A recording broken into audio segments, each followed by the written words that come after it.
Amazing. So, hi, my name is Alan. I'm a graduate of the Architectural Association in the University of Edinburgh.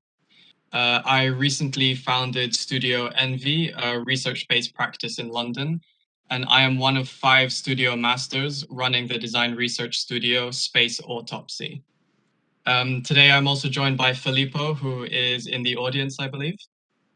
Hi, everyone. My name is Filippo. I did my undergraduate at the University of Edinburgh. I then took a year out to do some professional experience in the field.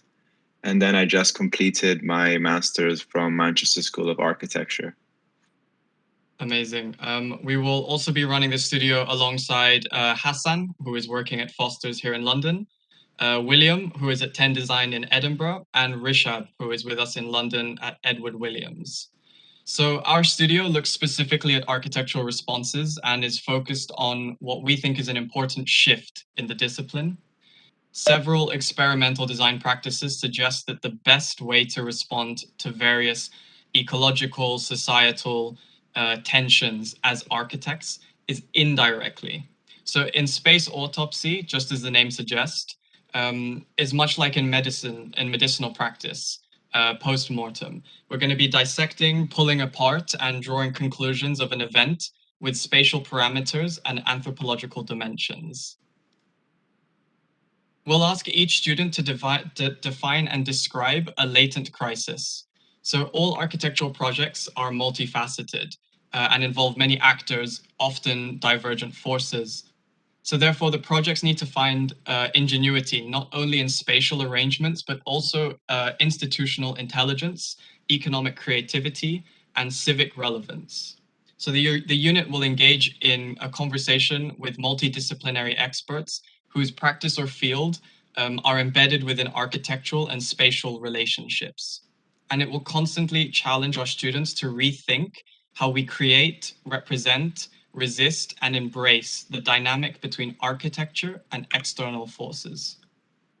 So the studio merges 2 key ideas drawn from all of our time at the Architectural Association, the University of Edinburgh, and the University of Manchester. So the first is the idea of mapping hidden or less tangible aspects of a condition that can be applied to spatial or anthropological dimensions. But we're going to go beyond word descriptions and manuscripts of the students' chosen political, territorial, social, or cultural crisis and endeavor to explain its effect on the built environment. Secondly, traditional architectural speculation. We'll be using key theories and texts from the titans of architecture, SML-XL, Collage City, Delirious New York, Green Archipelago, to name but a few, but to create meaningful observations and hypotheses on our built environment and habitats. Students will have the chance to relate these key theoretical texts to a contemporary condition. The course is split up into 3 phases. Put simply, text, map, provocation.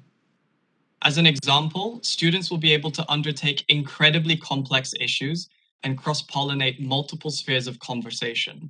By mapping out the forces, actors, and objects at play, students will curate a brief made up of a sequence of carefully crafted maps, images, pieces of short text to highlight confidently and clearly their chosen stance on the crisis and reveal to the audience a possible new framework where architecture plays a central role in an institutional change. The studio revolves around the idea of a brief, with the aim for students to propose their own brief to a country, city, town, or village, simply at a scale where 2 or more objects or conditions are forced to interact with each other and where it creates tension. Because as designers, we're often presented with the brief as a formal starting point of a project, but we learn through having conversations with experts whose field or practice are embedded within spatial relationships, challenge us to constantly rethink the dynamic between architecture and external forces. So in this studio, as researchers, we will attempt to extract the meaningful, to reveal the extent of the condition through a curated constellation of objects, medias, events, and histories. Effectively, in this studio, we ask the question about what about stages -1 and -2? The pages of research which go into realizing a project that often contain the hidden or less obvious aspects of a phenomena. Evidenced wherever we look, it'll be nuanced on the daily events of the world stage, where the inability to do so reveals a systemic and global crisis across our institutions. For example, the fallout of modernity, the climate crisis, which relentlessly asks us to make that choice, rely on antiquated strategies and die, or design alternative environments and heal. The outcome of phase one is very simple, a short piece of text where students will clearly state their chosen territory, a topic of focus, and a time frame of intervention.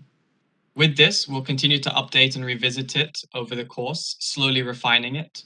And the ambition of this stage is to clearly draw attention to a crisis that the world stage is yet unaware of and declare war on it. Stage 2 is space autopsy. We understand that the places that we live in are inherently complex. They contain multiple systems of targeted interventions, social and cultural infrastructures, and everything is glued together to form a kind of ecology. The assumption of this studio is that every form of production has imbued within it a series of reflections of the broader context within which it was produced, and that can be extracted. By default, crises lay on the edge of multiple disciplines and can only be fully understood when explored through languages and fields beyond architecture. This studio will challenge students to look beyond architecture into photography, journalism, geography, politics, and shape a response to a force that is currently shaping our habitat. We will ask students to highlight key moments in time where we as a collective must make clear and irreversible decisions, and setting precise timeframes within which to design a response. By using existing tools, datasets, and key texts to survey its spatial and anthropological dimensions, it encourages students to make connections and mediate between architectures, territories, citizens, and institutions and technologies. But sometimes, though, repercussions are invisible. The wider role of architecture in our society is uncertain and unconstrained, and in this studio, we will argue for the power of continued traditional speculation. Therefore, if we can't see it yet, show it to us.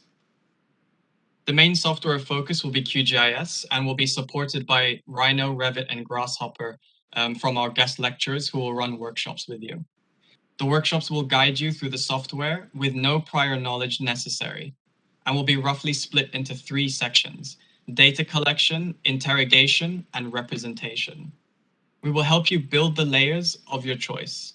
We will collect open source data related to the chosen area of your focus, and it can be as wide as an entire country or as small as your back garden. The choice will be left to you, the student, and we'll take into consideration your personal interests as well as your ambitions to try a new territory or field of interest. We then begin the process of interrogation. We begin to filter through the layers of a map and refine our argument. In parallel to this stage, students will be advised to read between the lines of the tension or crisis, which has a spatial or anthropological dimensions. Throughout this step, we'll be spatializing and investigating the effect of the chosen field, and their interest on discussions are often very hard to have since they exist upon multiple spheres: political tensions, cultural dilutions, social unrest, many spheres of very many real conversations. Using QGIS will guide students through ways of looking and mapping our habitat, from data clouds to traditional line drawings, through satellite imagery that can be manipulated. This particular type of mapping can help with conversations directly about the landscape, effects of evaluation, sea level rise, topography, vegetation indexes, which can be simultaneously overlaid with other common types of mapping for policies and discourse. The hope of this is to create relationships between events, objects, and histories, which on the surface of things seem unconnected, but through a careful curation of maps can be revealed to be not only connected, but maybe fueling tension, or the quiet dormant solution that has yet to be officially discovered. The outcome of stage 2 is a sequence of maps that speak to each other. They sit between the seemingly abstract and the literal representation. This stage contains the bulk of the work of the studio and asks students to represent key findings which do not have a clear or obvious method of representation. This stage is deliberately intended to be challenging.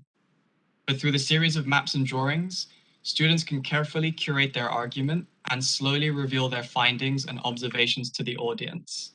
And of course, experiment with alternative models of representation. We will guide students on how to create consistency and coherency in their brief for both their argument and their visual representation. The last stage is stage 3, architecture and remediation, and will be undertaken using provocation workshops. The provocation is a curated platform of architectural research and experimentation, and it pushes the argumentation to the extreme to be abundantly clear. Provocations are not intended to be a true representation of the architectural solution, but are powerful images that students can speak of many levels of their project, and can be used to explore the architectural scale through materials, components, proposals, and it forces us to reconsider our attitude towards the discipline, towards utopia, fantasy, depth, impact. It forces us to take a particular position. As architectural ideas need to flow and circulate quickly, it can be easily accessible to multiple audiences, make a long-term difference, and evoke a response from the audience. The work is clearly linked to the ability to collide and correlate previously unrelated works or ideas. The provocation format will allow us to recontextualize the concepts that you have been researching, and most importantly, it will offer a light and fast mode of debate and exchange. It responds to the current lack of formats that would allow us to trade our ideas and concepts in the city more efficiently. When we combine these 3 phases, a simple text, a series of maps and urban plans, and multiple highly charged provocation images, the end result will be a short but powerful brief. It highlights in writing, mapping, and provocative imagery the crisis as a brief for remediation, highlighting the chosen intervention and a strategy, framework, or new set of policies to engage with the repercussions of the built environment. Although the benefits will be designed to affect the largest possible scale, projects must deal with microscale design challenges. Ultimately, the projects deploy architecture as a tool to produce collateral benefits, translating into our built environment and to transform a condition, so that when we do arrive at a brief, we are prepared to deal with space. Thank you very much for listening, and we hope to see you in our studio.